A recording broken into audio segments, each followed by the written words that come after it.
Bonjour à tous, bienvenue sur votre chaîne du coaching intégral. Le mariage. Il n'est pas bon que l'homme soit seul. Qui trouve une femme, trouve le bonheur. Alors, quel est ce type de femme qui procure du bonheur à son homme? Et quel est cet homme qui rend heureuse sa femme? Le secret du bonheur dans le mariage, c'est l'amour, la complicité et la sagesse qui durent dans le temps. Aujourd'hui, il existe plusieurs définitions, plusieurs compréhensions, plusieurs interprétations du mot mariage. Je vais en parler ici en 4 points comme énoncé grâce à 2 adages d'une de nos langues nationales. Le premier adage dit ceci. Dibaka, dinama, diababidi, boakashidi. Dibaka, c'est le mariage. Dinama, c'est l'amour. Babidi, 2 personnes. Donc la complicité. Kashidi, donc pour toujours, pour la vie. On va la durer. Le deuxième adage dit ceci. Dibaka, kasaka, kamwila mwena meji. Dibaka, c'est le mariage. Kasaka, c'est un panier ou un sac. Kamwila, donc transporter. Mwena meji, c'est un sage. On peut traduire ça comme ça.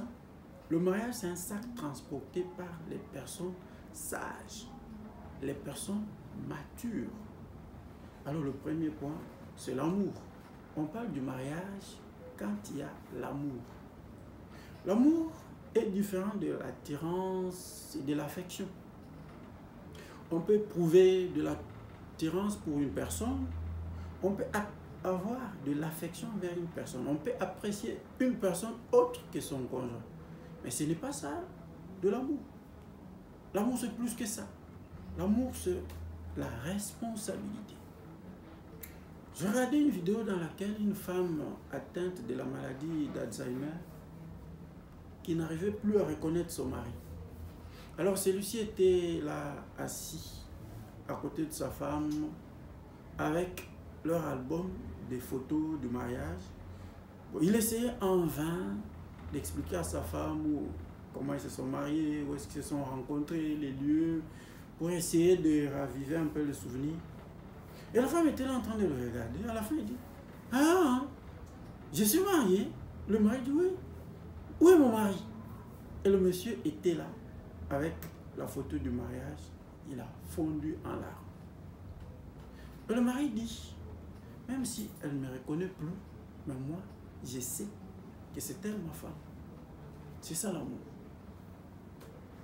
J'ai rencontré une fille d'une famille noble dont le papa avait beaucoup d'argent. Il se promenait dans des voitures de luxe. Il vivait dans des appartements de luxe en ville.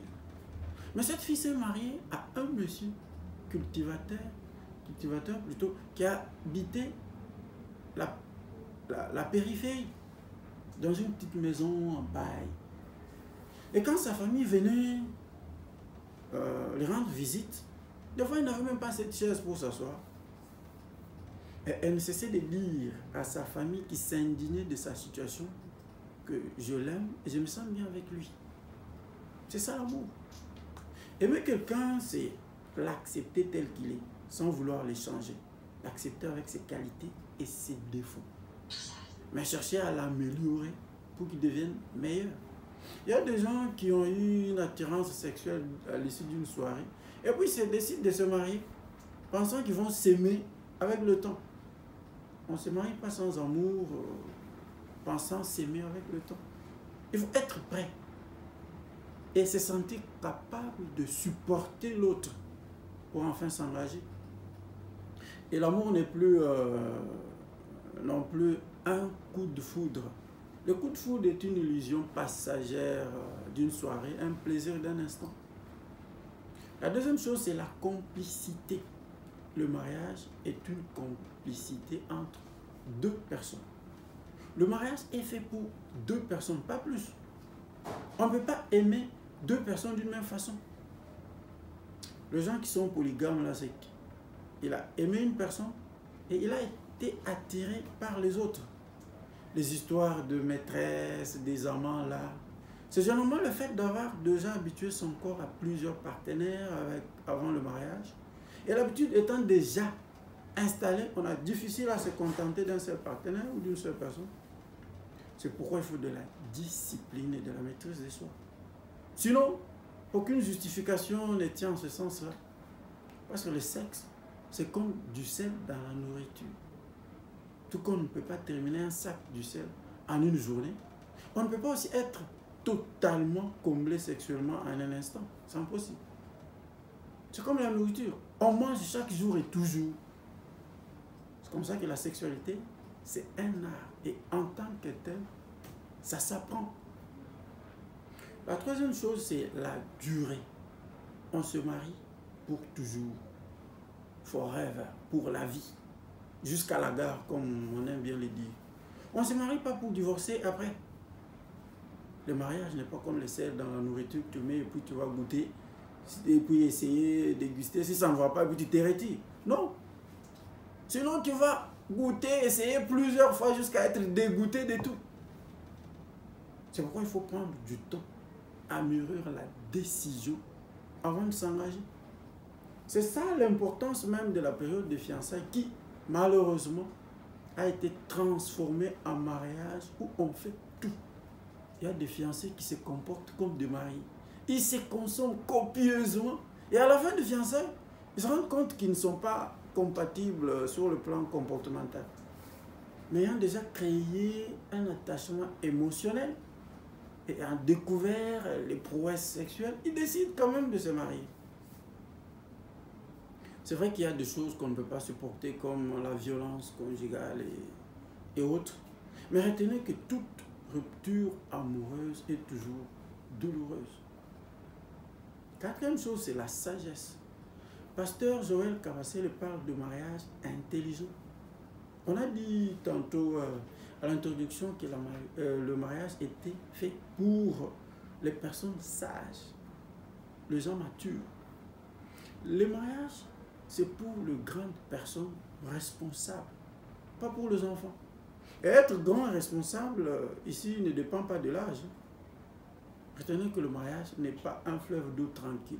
Il y aura des incompréhensions, des humiliations, des déceptions, des trahisons, des ingratitudes, des frustrations. Parce que ce sont deux personnes, c'est une union de deux personnes différentes et des sexes opposés. Deux personnes qui ont chacune son éducation et son tempérament. C'est pourquoi il faut du temps pour l'adaptation, de la patience pour se supporter, du pardon pour tenir et de l'amour pour continuer. La sagesse vient avec le temps et l'expérience.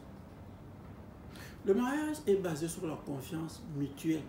Qui dit confiance dit liberté. Quand il y a excès de contrôle, c'est qu'on n'a plus confiance. Dans les mariages, si une personne commence à se sentir trop contrôlée, trop étouffée par l'autre, ça peut conduire au divorce ou à l'infidélité.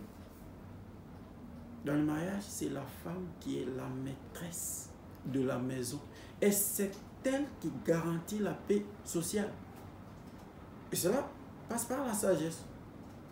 Comme dit-on, une femme sage bâtit la maison. Sinon, le mariage, c'est quelque chose de vraiment merveilleux. C'est trop bon même. Merci, à la prochaine.